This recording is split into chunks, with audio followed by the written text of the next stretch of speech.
வணக்கம் நண்பா.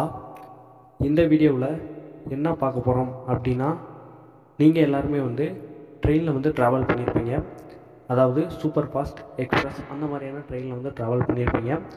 அந்த ட்ரெயினில் பார்த்தோம் அப்படின்னா AC, first AC, second AC, third AC, sleeper and ரிசர்வ்னு மொத்தம் 5 பிரிவாக பிரிச்சுருக்காங்க நம்மளோட சென்ட்ரல் கவர்மெண்ட். ஓகேவா ஃப்ரெண்ட்ஸ், இதில் அன்ரிசர்வ் கோச்சில் போகிற பீப்புள் இருக்காங்க, மக்கள். அவங்களுக்கு சேஃப்டி கிடையாது அப்படிங்கிற ஒரு விஷயம் இப்போ பரவிக்கிட்டு இருந்துச்சு. அதாவது என்னென்னா, அவங்கள கடைசி பெட்டியில் இருக்கிறதுனால அவங்களுக்கு எந்த விதமான ஒரு செக்யூரும் கிடையாது அப்படின்னு சொல்லிக்கிட்டு இருந்தாங்க. அதுக்கு மத்திய அரசு விளக்கம் கொடுத்துருக்காங்க. அதை பற்றி தான் இந்த வீடியோவில் பார்க்க போகிறோம். அதாவது நீங்கள் எல்லாருமே ட்ரெயினில் ட்ராவல் பண்ணும்போது, அதாவது ட்ரெயினோட முன் சைடு, அதாவது ஃப்ரண்ட் சைடு ஏசியில் ஸ்டார்ட் ஆகி கடைசியில் அன்ரிசர்வில் முடியும். அதாவது அன்ரிசர்வ் கோச்சில் முடியும். இல்லைன்னா சில ட்ரெயினில் எப்படி பண்ணியிருப்பாங்க அப்படின்னா, ஒரு குறிப்பிட்ட தூரம் அது அன்ரிசர்வ் கோச்சை கடைசியாகவும் அதுக்கடுத்த குறிப்பிட்ட தூரம், அதாவது கொஞ்சம் நேரம் கழித்து ஒரு ஸ்டேஷன் வந்தோடனேயும் கிராசிங் பண்ணி பேக் சைடு, அதாவது பேக் சைடு இருக்கிற அன்ரிசர்வ் கோச்சை இன்ஜின்கிட்ட கொண்டு போயிடுவாங்க.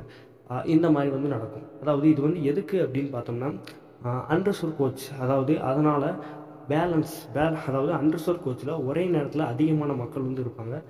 அவங்கள பேலன்ஸ், ஓகேவா, அந்த பேலன்ஸ் பண்ணுறதுக்காண்டி மட்டும்தான் அன்ரிசர்வ் கோச்சை ஃப்ரண்ட் சைடில் ஒன்றும் பேக் சைடில் ஒன்றும் போட்டிருக்காங்க. இது ஒரு விஷயம்.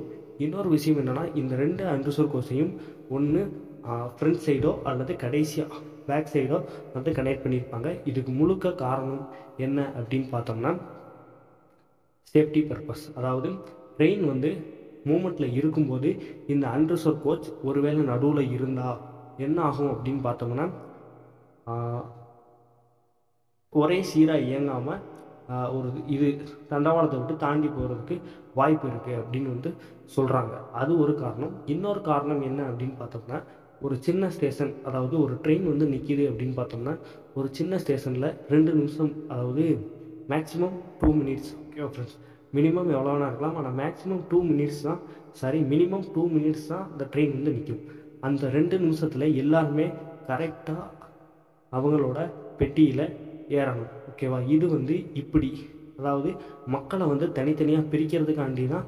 அதாவது ஃபஸ்ட்டு ஏசியும், 2வது ஸ்லீப்பரும், கடைசி அன்ரிசர்வும் பிரிச்சுருக்காங்க. இப்படி பிரிக்கிறதுனால மட்டும்தான் மக்களால் வேகமாக ட்ரெயினில், அதாவது பெட்டியில் அவங்கவுங்க பெட்டியில் போய் கரெக்டாக ஏற முடியும் அப்படிங்கிற ஒரு விஷயத்துக்காண்டியும் அன்ரிசர்வ் கோச்சை கடைசியில் வச்சுருக்காங்க. இந்த மாதிரி ஒரு சர்ச்சை வந்ததுக்கு விளக்கத்தை மத்திய அரசு இன்றைக்கி கொடுத்துருக்காங்க. ஓகேவா ஃப்ரெண்ட்ஸ், இந்த வீடியோ உங்களுக்கு பிடிச்சிருந்தா கண்டிப்பாக ஷேர் பண்ணுங்கள், லைக் பண்ணுங்கள், கமெண்ட் பண்ணுங்கள். இது மாதிரியான நிறைய வீடியோக்களை நீங்கள் தெரிஞ்சுக்கணும் அப்படின்னு நினச்சிங்கன்னா நம்ம ஜீனியஸ் தமிழா சேனலை சப்ஸ்கிரைப் பண்ணுங்கள். தேங்க்ஸ் ஃபார் வாட்சிங்.